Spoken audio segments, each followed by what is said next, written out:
और इसी आधार पर मेरी पार्टी ने और मेरे नेता नीतीश कुमार ने अपना निर्णय भी लिया था। जहाँ तक उपराष्ट्रपति में एनडीए के फैसले के साथ रहने का सवाल है, तो जब सर्वसम्मति नहीं बनी तो हम लोगों को ऐसा लगा, मेरी पार्टी को ऐसा लगा, मेरे नेता को ऐसा लगा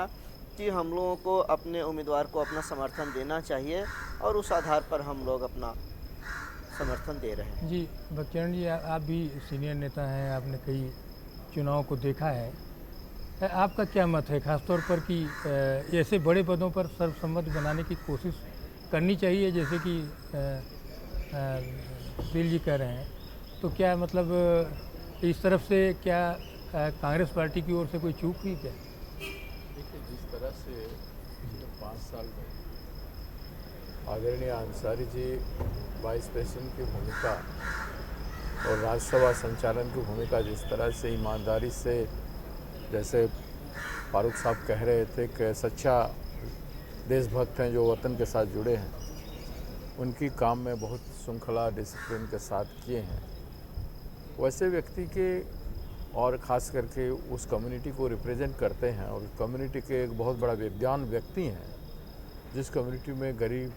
दबे कुचले लोग बहुत हैं, माइनॉरिटी कम्युनिटी से, और 22% से ज़्यादा वोटर्स हैं, तो उनकी स्वाभिमान, सम्मान और बड़े पदों पर गरिमा बनाए रखने की आवश्यकता को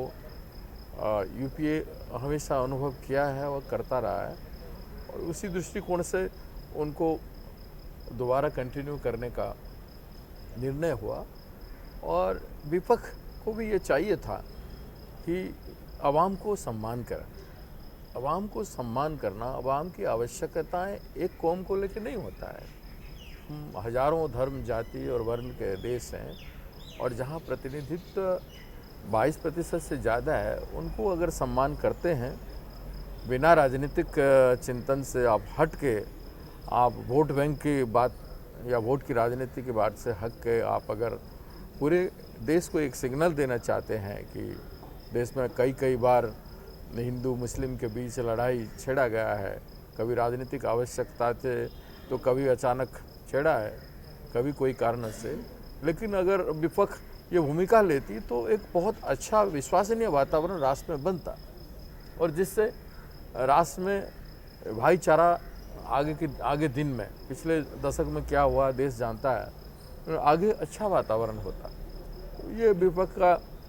राजनीतिक बात है, अपनी सर्वाइवल की बात, विपक्ष अपना सर्वाइवल कैसे करे ऐसी चुनौतियों की राजनीतिक स्थिति में,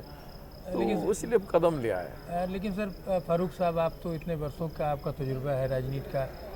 क्या ये बातें भी उठती हैं कि जो इलेक्टेड है उसकी ज़्यादा बड़ी अथॉरिटी होती है, तो क्या ऐसे पदों पर भी इस तरह के चुनाव में कोई ऐसा ऐतराज तो नहीं होना चाहिए जो है, और होने पर जो इलेक्ट होके आदमी आता है वो शायद ज़्यादा और ज़्यादा ताकत। मैं तो ये कहूँगा कि हिंदुस्तान को एक चीज़ की बहुत बड़ी चीज़ है कि हम डेमोक्रेसी है, हर एक को हक है, बहुत अच्छी बात है, हर जमात को हक है, किसको लाते हैं क्या करते हैं, मगर 2 पद हैं तो मैं समझता हूँ, राष्ट्रपति का, उपराष्ट्रपति का, जो फादर फिगर्स हैं,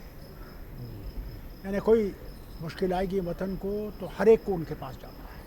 वो अपोजिशन हो, वो पावर में हो। बहुत अच्छी बात ये होती कि सब लोग इकट्ठे मिलके, जैसे इन्होंने फरमाया कि प्रणब मुखर्जी के लिए उन प्रदेशों से भी वोट आए जहाँ से उम्मीद नहीं थी, और आया। अगर इसमें भी हम लोग एकजुट हो जाते तो ये पद ऐसे हैं जिनके लिए हमें ये सोचना चाहिए कि ये पिता समान है, जहाँ हर बेटा जा सकता है, बेटी जा सकती है और अपने मुश्किलात जो है सामने रख सकती है। नहीं हुआ, उम्मीद करता हूँ कि आगे 5 साल के बाद फिर आएगा। हर पार्टी को इकट्ठे मिलके ऐसे शख्सों को लाना चाहिए जो भारत को जोड़ सके। भारत को जोड़ना,